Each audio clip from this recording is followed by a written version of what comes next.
You're listening to KZOM, Oleander Public Radio. Hey folks, I'm DB Spitzer, and this is the People's Guide to the Cthulhu Mythos. We're talking cosmic horror, strange fiction. Turn down the lights, turn up the static, it's time to get weird. If you like what you hear and you want to help keep the show going, check out pgttcm.com and check out the show's store. Thank you. Deathworld by Harry Harrison, Chapter 9. Real as they had been, the training chambers had not prepared him for the surface of Pyrrus. There was the basic similarity, of course, the feel of the poison grass underfoot and the erratic flight of a stingwing in the last instant before Griff blasted it. But these were scarcely noticeable in the crash of the elements around him. A heavy rain was falling, more like a sheet of water than individual drops. Gusts of wind tore at it, hurling the deluge into his face.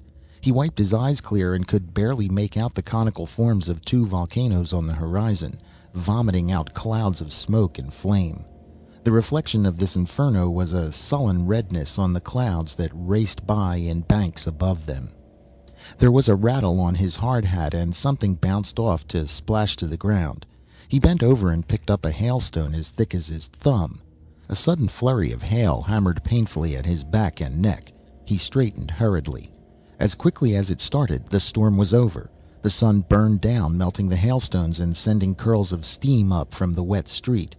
Jason sweated inside his armored clothing, yet before they had gone a block it was raining again and he shook with chill. Griff trudged steadily along, indifferent to the weather or the volcanoes that rumbled on the horizon and shook the ground beneath their feet. Jason tried to ignore his discomfort and match the boy's pace. The walk was a depressing one. The heavy, squat buildings loomed grayly through the rain, more than half of them in ruins. They walked on a pedestrian way in the middle of the street. The occasional armored trucks went by on both sides of them. The mid-street sidewalk puzzled Jason until Griff blasted something that hurtled out of a ruined building towards them. The central location gave them some chance to see what was coming. Suddenly, Jason was very tired. "Griff, this city of yours is sure down at the heels. I hope the other ones are in better shape." "I don't know what you mean talking about heels, but there are no other cities. Some mining camps that can't be located inside the perimeter, but no other cities." This surprised Jason. He had always visualized the planet with more than one city. There were a lot of things he didn't know about Pyrrus, he realized suddenly. All of his efforts since landing had been taken up with the survival studies. There were a number of questions he wanted to ask, but ask them of somebody other than his grouchy 8-year-old bodyguard. There was one person who would best be equipped to tell him what he wanted to know. "Do you know Kirk?" he asked the boy. "Apparently he's your ambassador to a lot of places, but his last name—" "Sure, everybody knows Kirk, but he's busy. You shouldn't see him." Jason shook a finger at him. "Minder of my body you may be, but minder of my soul you are not. What do you say I call the shots and you go along to shoot the monsters, okay?" They took shelter from a sudden storm of fist-sized hailstones. Then with ill grace, Griff led the way to one of the larger central buildings. There were more people here, and some of them even glanced at Jason for a minute, before turning back to their business. Jason dragged himself up 2 flights of stairs before they reached a door marked Coordination and Supply. "Kirk in here?" Jason asked. "Sure," the boy told him. "He's in charge." "Fine. Now you get a nice cold drink or your lunch or something and meet me back here in a couple of hours. I imagine Kirk can do as good a job of looking after me as you can." The boy stood doubtfully for a few seconds, then turned away. Jason wiped off some more sweat and pushed through the door. There were a handful of people in the office beyond. None of them looked up at Jason or asked his business. Everything has a purpose on Pyrrus. If he came there, he must have had a good reason. No one would ever think to ask him what he wanted. Jason, used to the petty officialdom of 1,000 worlds, waited for a few moments before he understood. There was only one other door. He shuffled over and opened it. Kirk looked up from a desk strewed about with papers and ledgers. "I was wondering when you would show up," he said. "A lot sooner if you hadn't prevented it," Jason told him as he dropped wearily into a chair. "It finally dawned on me that I could spend the rest of my life in your bloodthirsty nursery school if I didn't do something about it. So, here I am." Ready to return to the civilized worlds now that you've seen enough of Pyrrus?" "I am not," Jason said, "and I'm getting very tired of everyone telling me to leave. I'm beginning to think that you and the rest of the Pyrans are trying to hide something." Kirk smiled at the thought. "What could we have to hide? I doubt if any planet has as simple and one-directional an existence as ours." "If that's true, then you certainly wouldn't mind answering a few direct questions about Pyrrus." Kirk started to protest, then laughed. "Well done. I should know better by now than to argue with you. What do you want to know?" Jason tried to find a comfortable position on the hard chair, then gave up. "What's the population of your planet?" he asked. For a second Kirk hesitated, then said, "Roughly 30,000. That is not very much for a planet that has been settled this long, but the reason for that is obvious." "All right, population 30,000, Jason said. "Now, how about surface control of your planet? I was surprised to find out that this city within its protective wall, the perimeter, is the only one on the planet. Let's not consider the mining camps, since they are obviously just extensions of the city. Would you say then that you people control more or less of the planet's surface than you did in the past?" Kirk picked up a length of steel pipe from the desk that he used as a paperweight and toyed with it as he thought. The thick steel bent like rubber at his touch as he concentrated on the answer. "That's hard to say offhand. There must be records of that sort of thing, though I wouldn't know where to find them. It depends on so many factors." "Let's forget that for now," Jason said. "I have another question that's really more relevant. Wouldn't you say that the population of Pyrrus is declining steadily year after year?" There was a sharp twang as the steel snapped in Kirk's fingers, the pieces dropping to the floor. He stood over Jason, his hands extended towards the smaller man, his face flushed and angry. "Don't ever say that," he roared. "Don't let me ever hear you say that again." Jason sat as quietly as he could, talking slowly and picking out each word with care.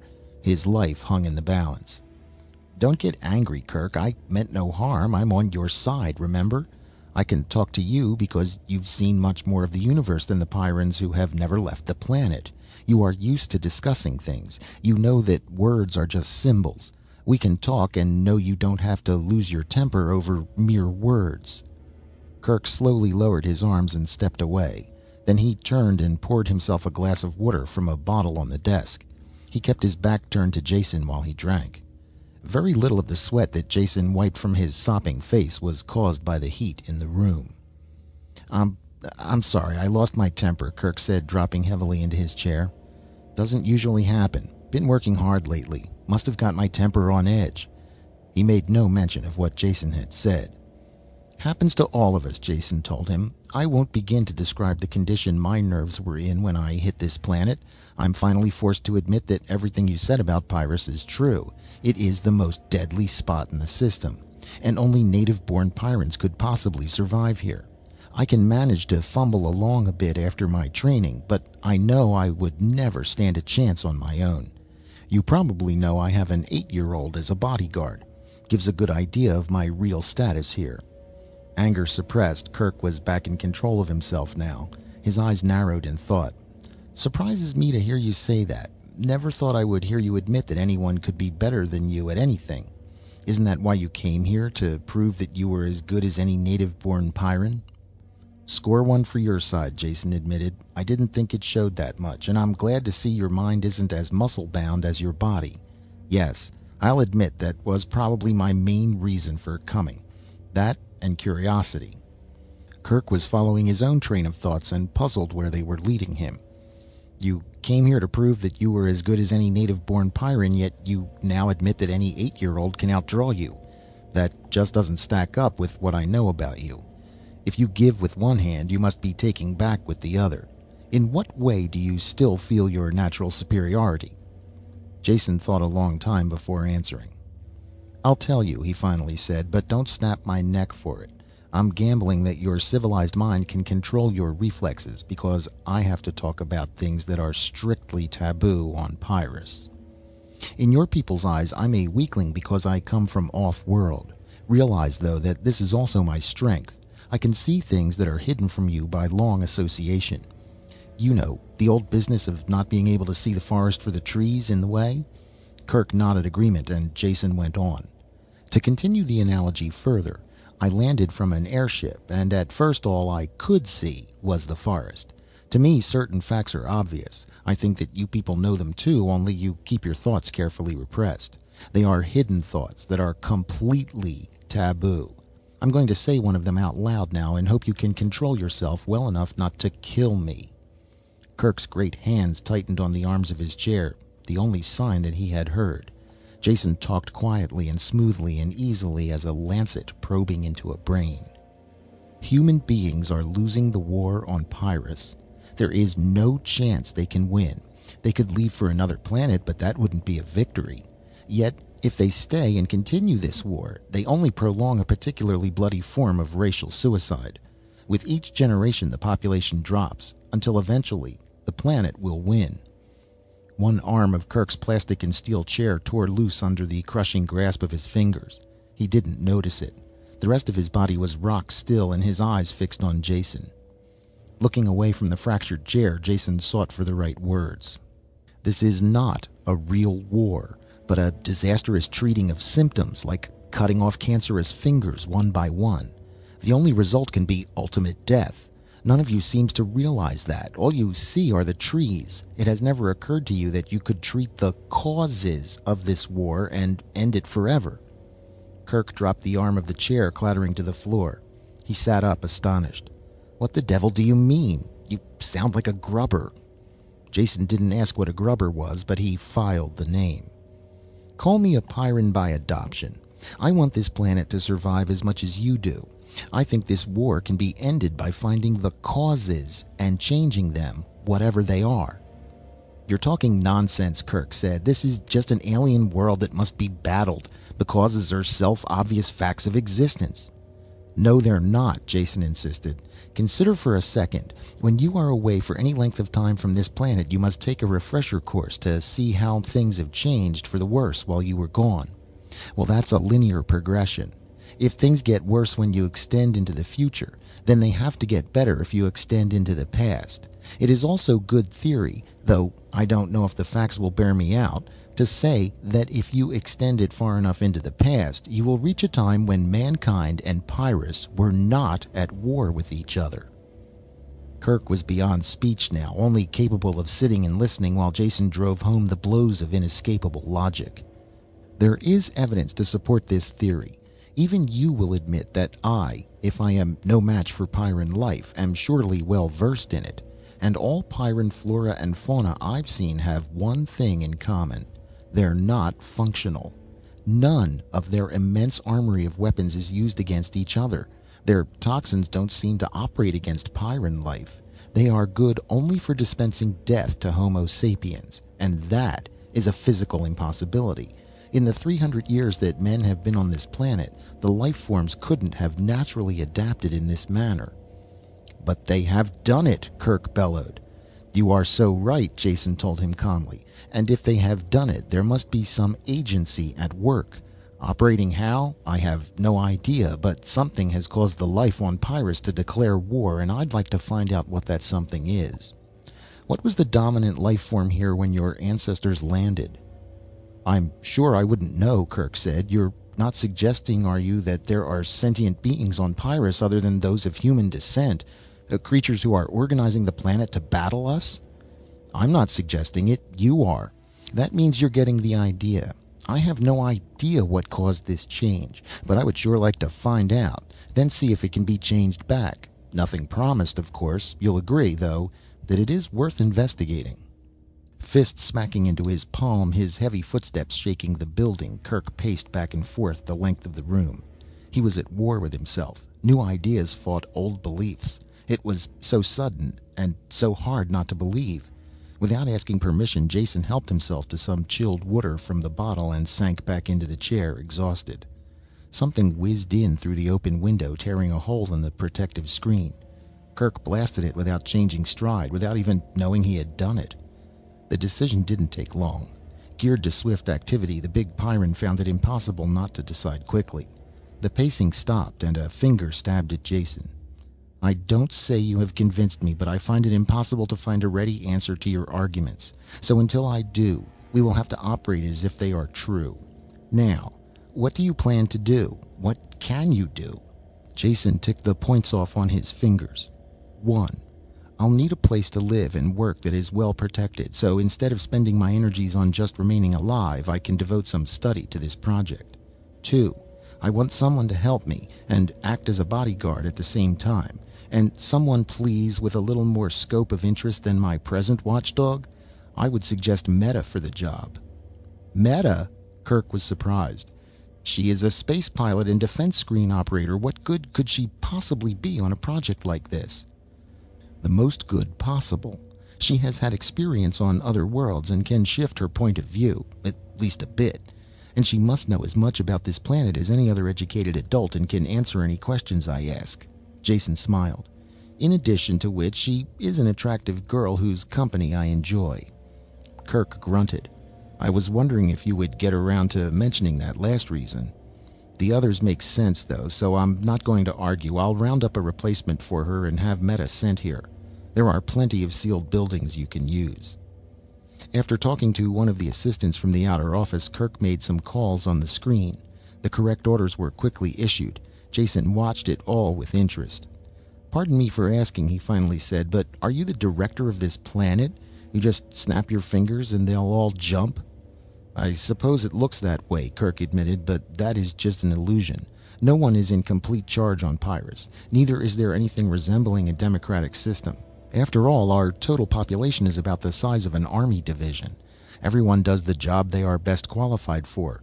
Various activities are separated into departments with the most qualified person in charge. I run coordination and supply, which is about the loosest category. We fill in the gaps between departments and handle procuring from off-planet. Meta came in then and talked to Kirk. She completely ignored Jason's presence. I was relieved and sent here, she said. What is it? Change in flight schedule? You might call it that, Kirk said. As of now, you are dismissed from all your old assignments and assigned to a new department. Investigation and research. That tired-looking fellow there is your department head. A sense of humor, Jason said. The only native-born one on Pyrrus. Congratulations. There's hope for the planet yet. Meta glanced back and forth between them. I don't understand. I can't believe it. I mean, a new department. Why? I'm sorry, Kirk said. I didn't mean to be cruel. I thought perhaps you might feel more at ease. What I said was true. Jason has a way, or may have a way, to be of immense value to Pyrrus. Will you help him? Meta had her composure back and a little anger. Do I have to? Is that an order? You know I have work to do. I'm sure you will realize it is more important than something a person from off-planet might imagine. He can't really understand. Yes, it's an order. The snap was back in Kirk's voice. Meta flushed at the tone. Perhaps I can explain, Jason broke in. After all, the whole thing is my idea. But first I would like your cooperation. Will you take the clip out of your gun and give it to Kirk? Meta looked frightened, but Kirk nodded in solemn agreement. Just for a few minutes, Meta. I have my gun, so you'll be safe here. I think I know what Jason has in mind, and from personal experience, I'm afraid he is right. Reluctantly, Meta passed over the clip and cleared the charge in the gun's chamber. Only then did Jason explain. I have a theory about life on Pyrrus, and I'm afraid I'll have to shatter some illusions when I explain. To begin with, the fact must be admitted that your people are slowly losing the war here and will eventually be destroyed. Before he was halfway through the sentence, Meta's gun was directed between his eyes and she was wildly snapping the trigger. There was only hatred and revulsion in her expression. Kirk took her by the shoulders and sat her in his chair, before anything worse happened. It took a while before she could calm down enough to listen to Jason's words. It's not easy to have the carefully built-up falsehoods of a lifetime shattered. Only the fact that she had seen something of other worlds enabled her to listen at all. The light of unreason was still in her eyes when he had finished telling her the things he and Kirk had discussed. She sat tensely, pushing forward against Kirk's hands as if they were the only things that stopped her from leaping at Jason. Maybe that's too much to assimilate in one sitting, Jason said, so let's put it in simpler terms. I believe we can find a reason for this unrelenting hatred of humans. Perhaps we don't smell right. Maybe I'll find an essence of crushed pyrin bugs that will render us immune when we rub it in. I don't know yet, but whatever the results, we must make the investigation. Kirk agrees with me on that. Meta looked at Kirk and he nodded agreement. Her shoulders slumped in sudden defeat. She whispered the words. I can't say I agree or even understand all that you said, but I'll help you, if Kirk thinks that is the right thing to do. I do, he said. Now, do you want the clip back for your gun? Not planning to take any more shots at Jason? That was foolish of me, she said coldly while she reloaded the gun. I don't need a gun. If I had to kill him, I could do it with my bare hands. I love you too, Jason smiled at her. Are you ready to go now? Of course. She brushed a fluffy curl of hair into place. First, we'll find a place where you can stay. I'll take care of that. After that, the work of the new department is up to you. That vintage tone that you can't forget. It's probably on reverb.com and still humming with history and memory. Reverb, where the past still plays. To find out more, check out the show notes. Reverb.com. Back to the show.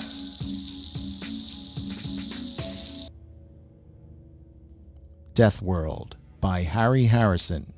Chapter 10. There were empty rooms in one of the computer buildings.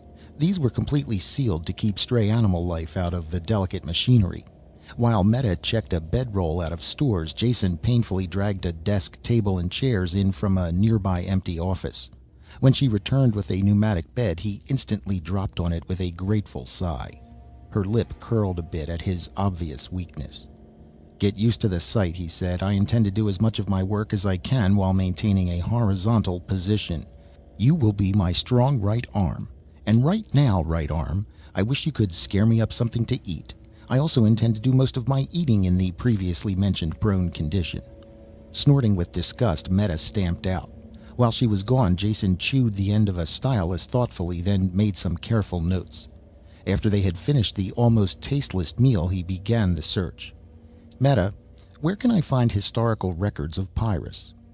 I've never heard of any. I really don't know. But there has to be something, somewhere, he insisted. Even if your present-day culture devotes all of its time and energies to survival, you can be sure it wasn't always that way. All the time it was developing, people were keeping records, making notes. Now, where do we look? Do you have a library here?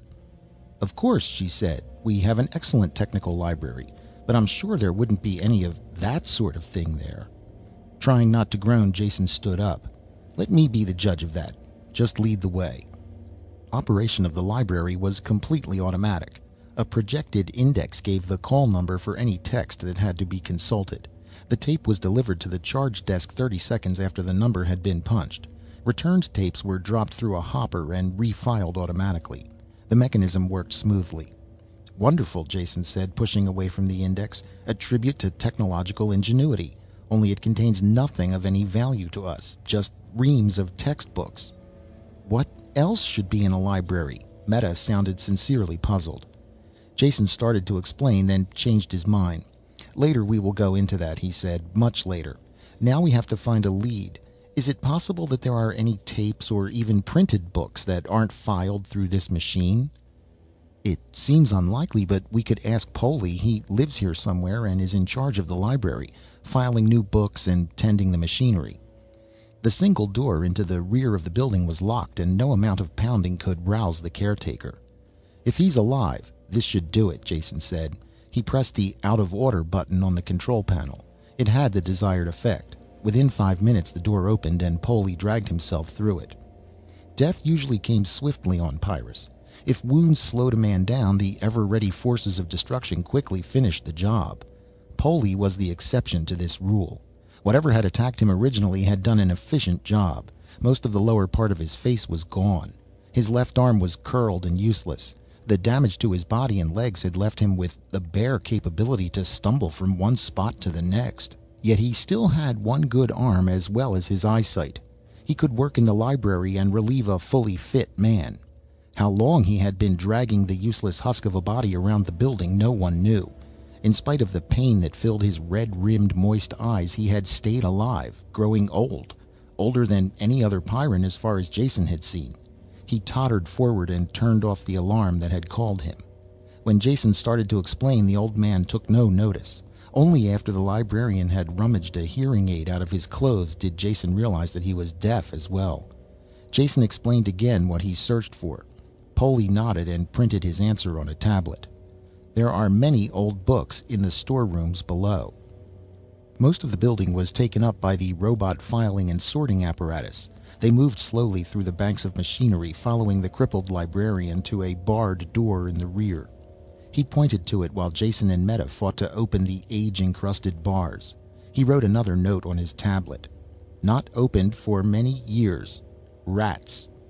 Jason's and Meta's guns appeared reflexively in their hands as they read the message.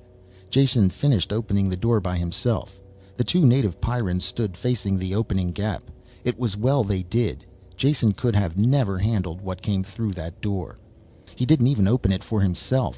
Their sounds at the door must have attracted all the vermin in the lower part of the building. Jason had thrown the last bolt and started to pull on the handle when the door was pushed open from the other side. Open the gateway to hell and see what comes out. Meta and Polly stood shoulder to shoulder, firing into the mass of loathsomeness that boiled through the door. Jason jumped to one side and picked off the occasional animal that came his way. The destruction seemed to go on forever. Long minutes passed before the last clawed beast made its death rush. Meta and Polly waited expectantly for more. They were happily excited by this chance to deal destruction. Jason felt a little sick after the silent, ferocious attack, a ferocity that the Pyrrans reflected. He saw a scratch on Meta's face where one of the beasts had caught her. She seemed oblivious to it. Pulling out his med kit, Jason circled the piled bodies. Something stirred in their midst, and a crashing shot plowed into it. Then he reached the girl and pushed the analyzer probes against the scratch. The machine clicked and Meta jumped as the antitoxin needle stabbed down. She realized for the first time what Jason was doing. "Thank you," she said. Polly had a powerful battery lamp, and by unspoken agreement Jason carried it. Crippled though he was, the old man was still a Pyrran when it came to handling a gun. They slowly made their way down the refuse-laden stairs. What a stench, Jason grimaced. At the foot of the stairs they looked around. There had been books and records there at one time. They had been systematically chewed, eaten, and destroyed for decades. "I like the care you take with your old books," Jason said disgustedly. "They could have been of no importance," Meta said coolly, "or they would be filed correctly in the library upstairs." Jason wandered gloomily through the rooms. Nothing remained of any value. Fragments and scraps of writing and printing, never enough in one spot to bother collecting. With the toe of one armored boot he kicked angrily at a pile of debris, ready to give up the search. There was a glint of rusty metal under the dirt. "Hold this." He gave the light to Meta and began scratching aside the rubble. A flat metal box with a dial lock built into it was revealed. "Why, that's a log box," Meta said, surprised. "That's what I thought," Jason said.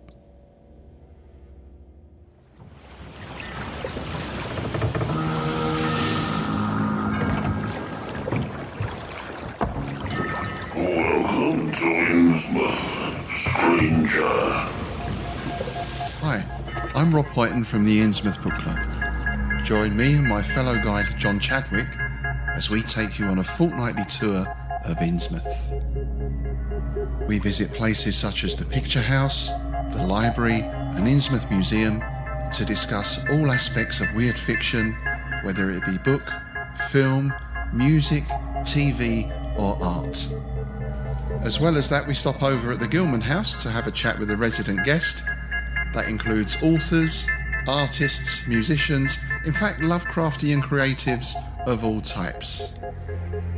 You can find our free shows on Patreon, and there you can also sign up as a patron, which brings you bonus content, plus a monthly PDF copy of Innsmouth News, which features articles, author spotlights, all the latest news and reviews, and more. You can find us at patreon.com/InnsmouthBC. We hope to see you soon, because remember, Innsmouth isn't just a place, it's a state of mind. Check out the show notes or go to pgttcm.com for more information. And also check us out on Facebook, Instagram, YouTube, and all the other places where podcast stuff exists. All right, back to the show. In Legacy Door, a lurker from space casts a shadow over time. We opened our eyes upon the human world. We found ourselves lying on an especially yielding bed in a room displaying scattered relics of their shallow past, tied together by more recently produced items meant to blend with the relics. Typical. A sensitive journalist dreams of unknown lives. It seems like every time I close my eyes, they get stronger. I can't even say the last time I had a normal sleep, let alone a dreamless one. An outspoken lawyer defends the suspect in an unspeakable crime. And that client was Jonathan Strauss, held for the murder of his daughter Abigail and her companion Harrison Reese. And a stalwart investigator tries to drag it all into the light. Some of the Reeses and the Strausses have been involved with something that seems to include an obsession with bloodlines and longevity for at least decades. Legacy Door is a weekly cosmic horror mystery podcast. An ensemble of actors tell a story, also available in paperback, Kindle, and audiobook. Available now.